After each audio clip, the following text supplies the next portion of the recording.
ओके बा। हेलो दोस्तों, नमस्ते, प्रणाम करती हूँ। मैं सुमित्रा यादव अपने यूट्यूब चैनल पर आप सभी दर्शकों का वंदन करती हूँ। और मैं एक छोटा सा प्यारा सा नाच गीत लेकर आई हूँ, उसको फुल आवाज़ करके सुनना, लास्ट तक बने रहना। तोहार कवन बानी राजा रोजई सियाना, तोहार कवन बानी राजा रोजई सियाना, तोहार कवन बानी राजा रोजई सियाना।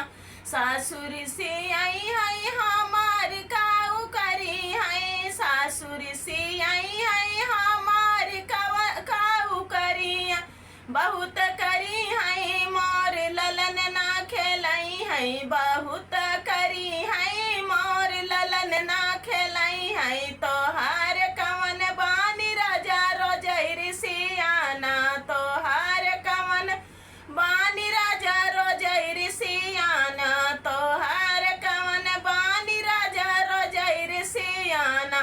जेठानी ऋषि आई है हमार काऊ करी है, जेठानी ऋषि आई है हमार काऊ करी है, बहुत करी है अलग होई जई है, बहुत करी है अलग होई जई है। तोहार कवन बानी राजा रोजई सियाना, तोहार कवन बानी राजा रोजई सियाना।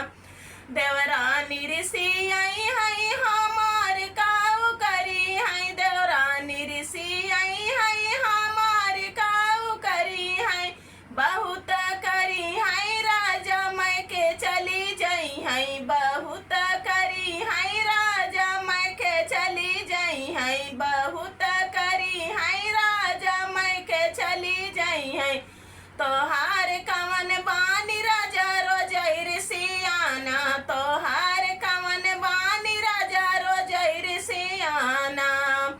ननद ऋषि आई है हमार काऊ करी है, ननद ऋषि आई है हमार काऊ करी है, ननद ऋषि आई है हमार काऊ करी है, बहुत करी है राजा ससुर चली जई है, बहुत करी है राजा ससुर चली जई है।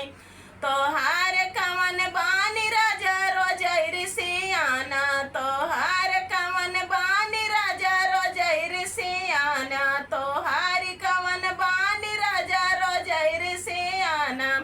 तो गीत कैसा लगा कमेंट करके जरूर बताना, लाइक सब्सक्राइब शेयर जरूर करना।